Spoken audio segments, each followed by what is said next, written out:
जिस बंदे ने 2 साल के अंदर हिंदुस्तान के लिए सबसे ज़्यादा विकेट लिए हों, जिस बंदे ने एशिया कप फाइनल के अंदर अपने बलबूते से अपनी पूरी मैच को जिताया हो, यानी कि एशिया कप फाइनल को जिताया हो, उस बंदे को चैंपियंस ट्रॉफी से बाहर किया जाता है। जो आने वाला मेन मेगा इवेंट है, जो कि चैंपियंस ट्रॉफी है, उनमें इंडिया ने अनाउंस की अपनी प्लेइंग टीम और उसके अंदर मोहम्मद सिराज को नहीं ऐड किया। ये सबसे बड़ा ब्लंडर कहलाया जा रहा है। The question is why India didn't pick Mohammed Siraj for the Champions trophy.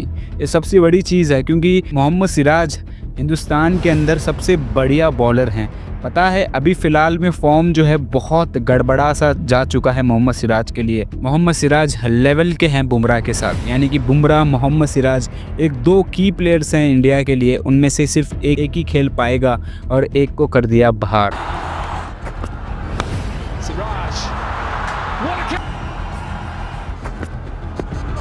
big shot, give it more, but another one bites the dust. Wide again, he has a 5-wicket haul. तो आज इसी के बारे में बात करते हैं कि सिराज को क्यों बाहर निकाला चैंपियंस ट्रॉफी से, और इसके ऊपर रोहित शर्मा ने भी कुछ बातें कही हैं, उसको डिस्कस करते हैं। 2 साल के अंदर इतना कुछ अचीव किया, बट एट द एंड इसको बाहर निकाला जाता है, जो कि आईसीसी का बड़ा टूर्नामेंट है, यानी कि चैंपियंस ट्रॉफी का टूर्नामेंट होना है, और ये बहुत बड़ा टूर्नामेंट होता है।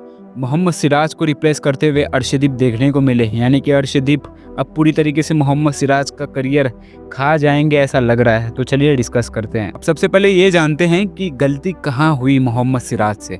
अब यहाँ पे देखने की बात यह है कि मोहम्मद सिराज की गड़बड़ फॉर्म की तरफ से उनको चैंपियंस ट्रॉफी से बाहर निकाल दिया। अब देखो, मसला यहाँ पे ये आता है कि 2023 में और 2024 में सबसे कम विकेट इनके नाम है, बिकॉज़ वर्ल्ड कप के अंदर ये उतना कुछ खास नहीं कर पाए थे। वर्ल्ड कप के अंदर इनके ऊपर ज़्यादा तवज्जो भी नहीं दिया गया, क्योंकि वहाँ पे जसप्रीत बुमराह, मोहम्मद शमी सबसे ज़्यादा विकेट के आगे चल रहे थे और मोहम्मद सिराज अंडरडॉग हो गए थे, यानी कि बहुत कम विकेट के साथ इनकी बात भी कम हो रही थी। वही समय था जहाँ पे हिंदुस्तान के अंदर मोहम्मद सिराज जो है टीम से थोड़े से दूर जाते भी दिखाई दिए। अभी यहाँ पे फिर भी टीम ने बैक तो किया और बहुत ज़्यादा वक्त भी दिया मोहम्मद सिराज को अपनी फॉर्म पे काम करने का, बट मोहम्मद सिराज नहीं कर पाए। अब देखो, बॉलर काफ़ी तगड़े हैं, बट फॉर्म में होना काफ़ी ज़रूरी है, क्योंकि चैंपियंस ट्रॉफी एक मामूली टूर्नामेंट नहीं है। एशिया कप की मैं बात कर रहा था। Asia cup Sri Lanka versus India की मैच होती है। श्रीलंका वो जिसने पाकिस्तान के अगेंस्ट बिफोर फाइनल उन्होंने 200 रन सिर्फ 44 ओवर्स में कंप्लीट किए थे। उसके बाद आती है फाइनल मैच। फाइनल के अंदर ऐसे लग रहा था कि श्रीलंका जो है बहुत ज़्यादा रन बनाएगी और सबसे ज़्यादा फॉर्म में भी थी, बट एक्सीडेंटली वहाँ पे एक दिन ऐसा था जो सिराज के करियर के अंदर बहुत ज़्यादा बढ़िया था, क्योंकि सिराज ने वहाँ पे 5 विकेट लिए और पूरी तरीके से पैरालाइज कर दिया श्रीलंका टीम को, और 50 रन में पूरी श्रीलंका की टीम निपट गई।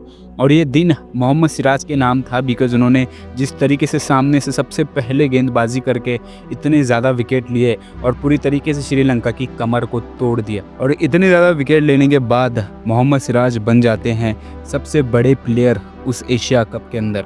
अब गलती होती कहाँ है? गलती होती है T20 वर्ल्ड कप के अंदर। T20 वर्ल्ड कप के अंदर 3 इनिंग्स के अंदर सिर्फ 1 विकेट के साथ मोहम्मद सिराज देखने को मिले, जो कि बहुत बड़ा ब्लंडर था।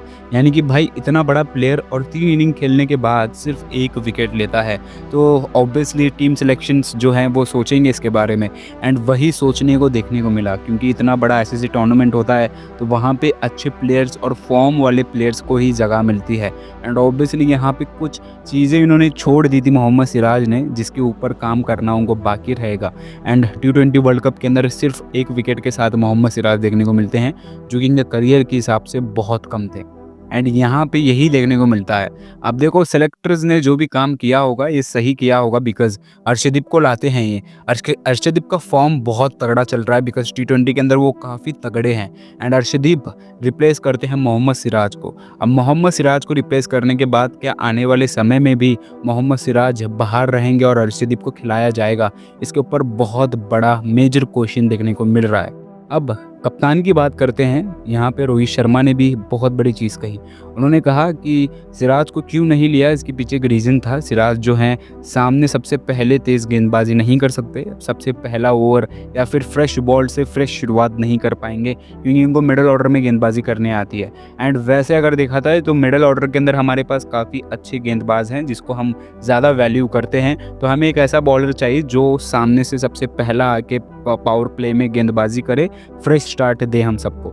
इसी वजह से मेजरली हमने सिराज को बाहर बटाया एंड उसकी जगह अर्शदीप को लाया, क्योंकि अर्शदीप रिप्लेसमेंट में आए हैं मोहम्मद सिराज के।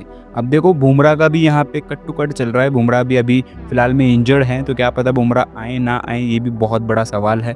बट बुमराह में भी शायद ना ही आए, क्योंकि उनकी इंजरी है, तो उसके बदला हर्षित राणा को लिया गया है। हर्षित राणा भी यहाँ पे कुछ कर सकते हैं एज ए रिप्लेसमेंट, तो ये बहुत बड़ी चीज़ थी। आपको क्या लगता है कमेंट में बता।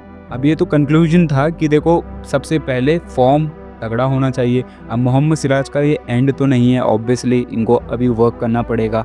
इंग्लैंड में शायद अभी इंग्लैंड टूर भी है, तो पता नहीं वहाँ पे क्या करेंगे।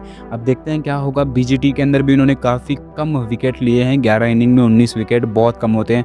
तो यहाँ पे अब देखना होगा कि किस तरीके से मोहम्मद सिराज अपनी फॉर्म को कैपिटलाइज़ करके वापस से आने की कोशिश करेंगे। अब फ़िलहाल में चैम्पियंस ट्रॉफी को मिस करना पड़ेगा इनको। अब वहाँ से उनको सीख मिलेगी, यहाँ पे मिल चुकी है कि अब फॉर्म को लाना पड़ेगा और तगड़ी तरीके से वापस ही करना पड़ेगा। Being a fan of Mohammed Siraj मुझे थोड़ा सा ख़राब लग रहा है, बट स्टिल अब देखो क्रिकेट है, चैम्पियंस ट्रॉफीज़ जैसा बड़ा इवेंट है, तो वहाँ पे बढ़िया टीम जानी चाहिए। हमारे हिंदुस्तान में अच्छे खासे प्लेयर्स हैं, तो क्या पता भाई यहाँ पे हमको सही समय में सही सोच के साथ हम चल रहे हैं, तो ये बहुत ही अच्छी बात होगी। ऑल द बेस्ट एंड देखते हैं क्या होगा, होप फॉर द बेस्ट। अब क्या लगता है आपको कमेंट में बताना। मिलते हैं नेक्स्ट वीडियो में, till then goodbye, bye bye.